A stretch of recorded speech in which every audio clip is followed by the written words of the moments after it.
And Tony Dungy's had a plan. Last year he spent that time on defense, and this is a very good young defensive team. But he wanted to turn his attention to offense this year. He said we needed more scoring punch. So what did he do? He went out and drafted Warrick Dunn out of Florida State, #1. And indeed, he has added some scoring punch. You see what he's done? 2 100-yard games, 5.8 yards a carry. Had a 52-yard run last week against Minnesota. A couple weeks ago against Detroit, had a 49-yard run. So he has indeed given them a lot of scoring punch. And 1st and 10. Warrick Dunn bounces up from the left side. Good pursuit by the Dolphins. Zach Thomas is back. He missed most of preseason with a fractured leg. Dunn's 6th catch of the season. Fake the draw play. Dilfer across the middle. It's tipped. And then Dunn makes the grab at the 19-yard line. Zach Thomas, number 54.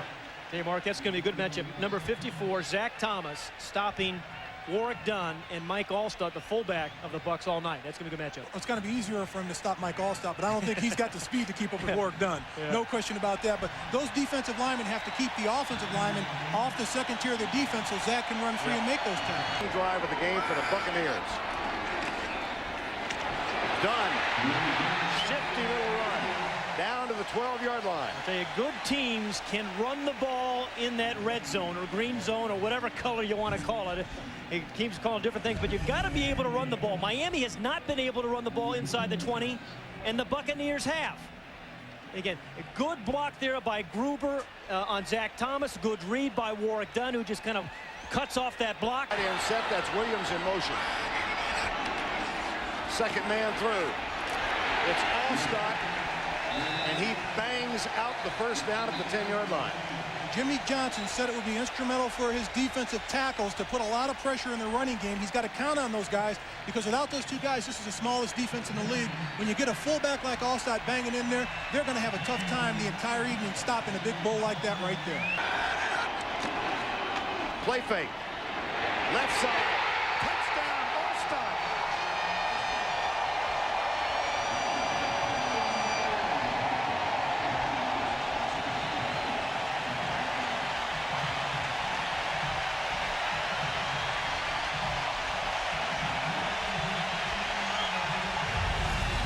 Yeah, Mike Alstott will bull you for 1 or 2 yards on one play, and then the next play, he sneaks out of the backfield, and he's got real soft hands. Alstott. Big run, first down out to the 36-yard line. The best running fullback in the National Football League. You see the little move at the very beginning of that run, the little sidestep? I mean, he's 248 pounds, but he gave you a quick little move very early on in that run. Lined up back here. And a little cutback, he ran like a tailback. He's kind of dodged his way, weaved his way through, secures the ball, and a very physical player at the end of the run. Gain of 12, first down at the 36. This is Dave Moore, the second tight end, in motion. It'll be Alstott again, and he bangs his way out to the 43-yard line. This is the type of football I love. One back, what does it remind you of? Big fullback in the backfield, throwback type guy, 240 pounds, just bulling his way through the middle of the line. When you watch Alstott, he just takes on anybody in front of him. There's not going to be one guy that's going to bring him down. It goes through that arm tackle. Forget that. They need 2, 3, 4 guys to bring him down. 3 carries, 20 yards thus far in the football game. And having found something that's working well, they stay with the double tight end set and the lone setback. Mike Alstott out of Purdue. Dave Moore, the lead blocker. Alstott, another first down. Allstott's coach, of course, played in the Big Ten at Minnesota and then played with Pittsburgh. And he was asked, who does Alstott remind you of? He said, well, Rocky Bleier. He said, well, wait a minute. He's a little bigger than Rocky. He's a better receiver than Rocky. He's a darn sight better runner. He's a better football player than Rocky. Yeah, don't tell Rocky I said that. Moore. Lead block. Alstott starts left, cuts back to the right, and moves those 248 pounds. Going back to December 15th last year.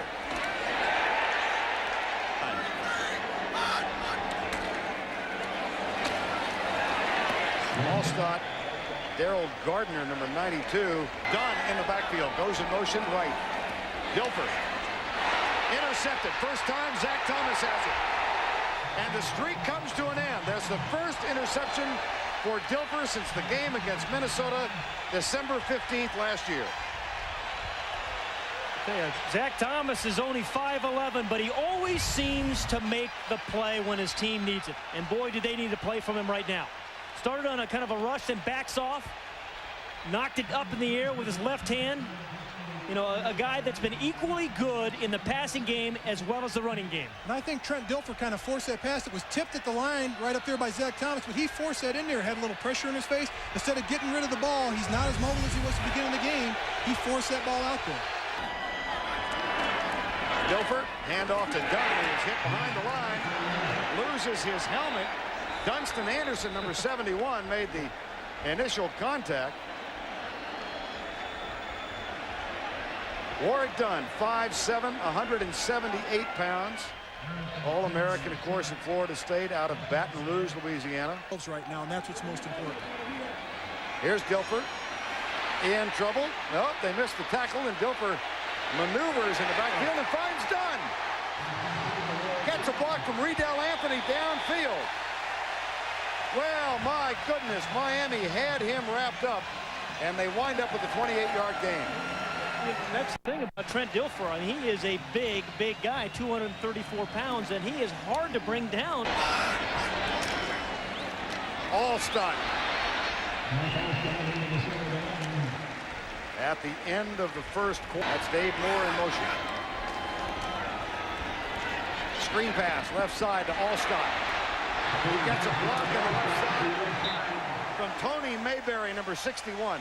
You know, Mike Alstott is out moosing the moose. I mean, he needs a nickname when he walks into a stadium. He needs people yelling, screaming something. Maybe it's Mike or whatever, because this guy is as versatile as Johnston, a better runner, and a very good receiver. As we said, he caught 65 passes a year ago, has caught a touchdown tonight, and has a way for a big guy of being able to kind of feel his way around defenders. Warrick Dunn.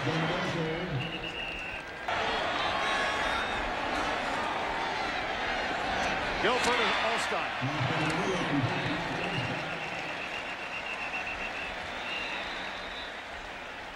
Zach Thomas, Jason Taylor. Well, Warrick Dunn bounces off a tackle. Tony Dungy was talking about the selection of Dunn in the 12th spot of this year's draft because of his size, some concern. And Tony told us they envisioned him as maybe a guy who got it 15 times, 5 runs, 5 receptions, and 5 returns per game. But he's much more durable than they thought. Well, against the Lions, he carried the ball 24 times, and you watch him enough, and you see how many tackles he breaks. You know, they list him as 178, and you know, he walked into our meeting yesterday with a triple XL shirt on. At least that's what it was advertised in the front. We checked the back; it was actually only an XL. Little false advertising there by Warrick. 1st and 10. 4-man rush by Miami. Into the flat to Warrick Dunn. 1-on-1. And a good job of open field tackling by Derek Rogers, number 59. Here's Dunn. Tries left guard, where Paul Gruber and Jim Pine try to provide the blocks. Play action. Alstott wide open.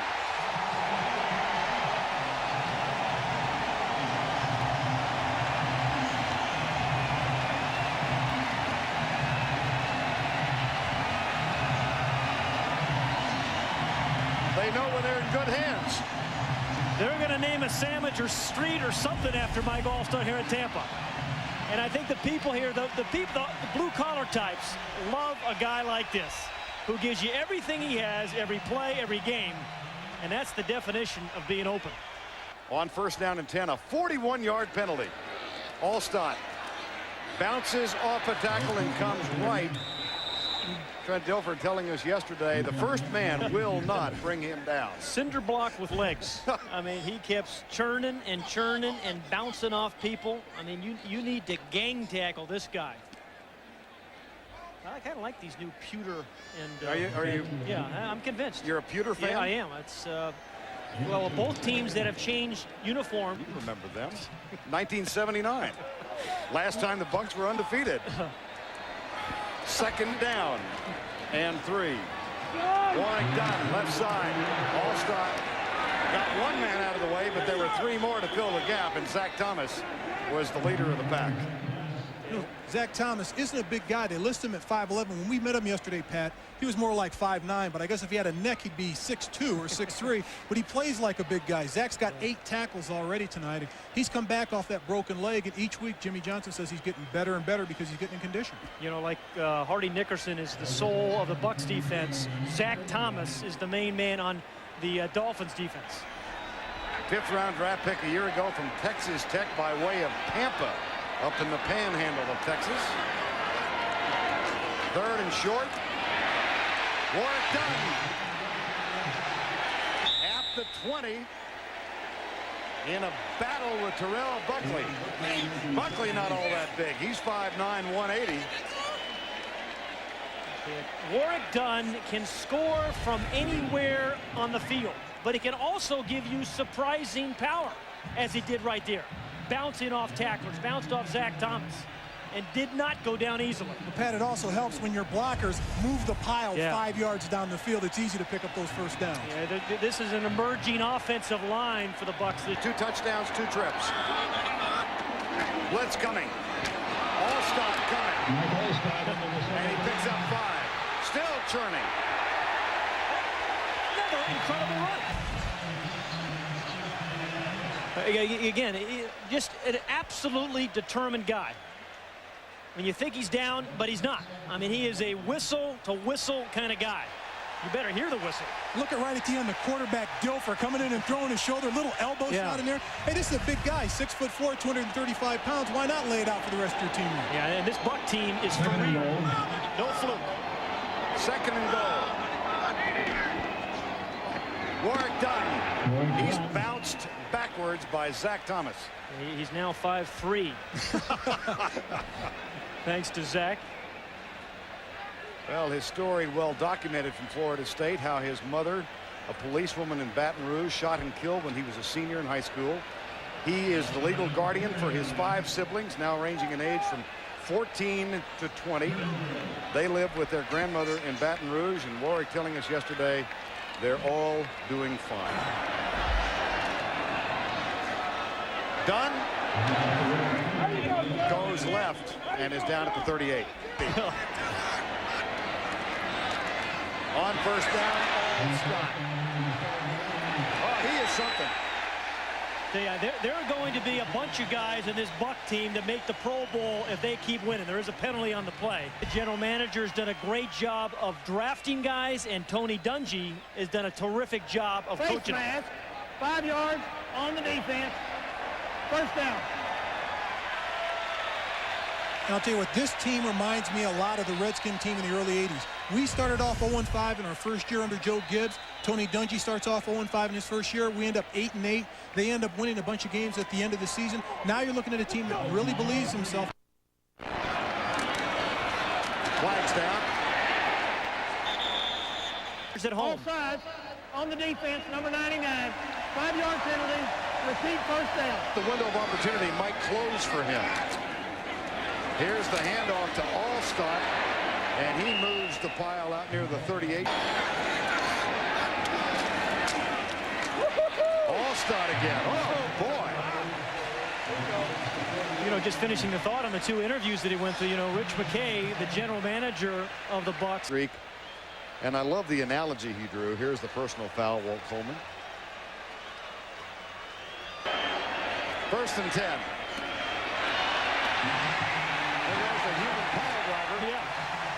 I tell you, bowling ball with legs, get out of his way.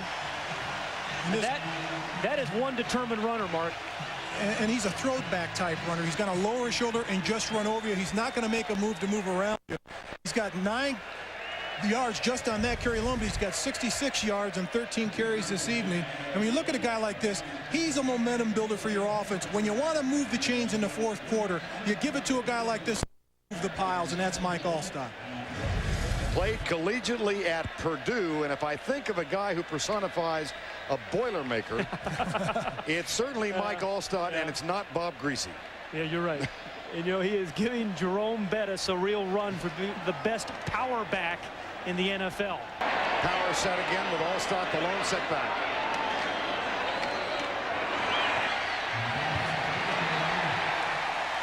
You know, again, they remind me actually, Mark, of some of those old Redskin teams. Now, again, I know this is only the 4th game of the year, so let's not get too carried away, but they're old Redskin teams that you played on. They can hammer you and power you and run it down your throat, and then they can come up with big plays. And this Buck team this year, through 3 3/4 games, have shown some of those same characteristics. Well, that's smash mouth football, Pat. When you're moving the chains and moving the piles, now you take a shot at the end zone. Joe Gibbs' philosophy, you get them going with the short stuff and hit them right in the mouth. Now you go for the big touchdown down the sideline.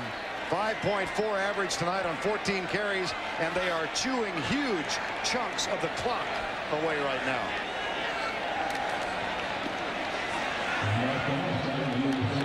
This time, Daryl Gardner is there to make the tackle. Alstott. Now Trent Dilfer. Use that or will. Yeah, I've seen a few banners. Yep. If this kid doesn't get an insurance company endorsement, it's not his fault, nor his mother and father's. Offside on the defense. 5-yard penalty. First down.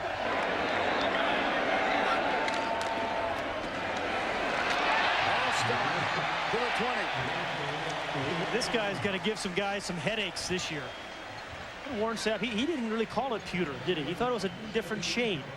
You want to call it a different shade of gray. Yeah. And then he looked at me to chime in with him, and I thought it was pewter myself. Yeah. But when you look at this football team, when they can run the ball in this situation and get 7 and 8 yards on first down, it's demoralizing to the Miami defense. 2nd down and 2. Alstott. Getting close to a 100-yard night. You know, that is the 13th time he has had a run of 5 yards or more this evening. He has been phenomenal. And again, think about how different, Mark, these guys are between, you know, Alstott, who gives you that power, hammer, and Warrick Dunn, who's like, you know, a leaf in the wind. Well, 2 different dimensions, and it's really difficult for a defense to defend those 2 guys. You got the power guy in the middle, then you've got Dunn, which he hides between those big linemen. You can never get a clear shot at him. Warrick right there, he's going to be a great player. When you talk about small players, they worry about him getting banged up, but the Joe Washingtons, guys like that were small players. They played for 8, 9, 10 years in the NFL. Among other things, this is a team that's in really good shape relative to the salary cap. Yeah, got a bunch of bucks next year. No pun intended. And the buck does not stop here. Oh, no. You've been saving it. Trent Dilfer, another outstanding day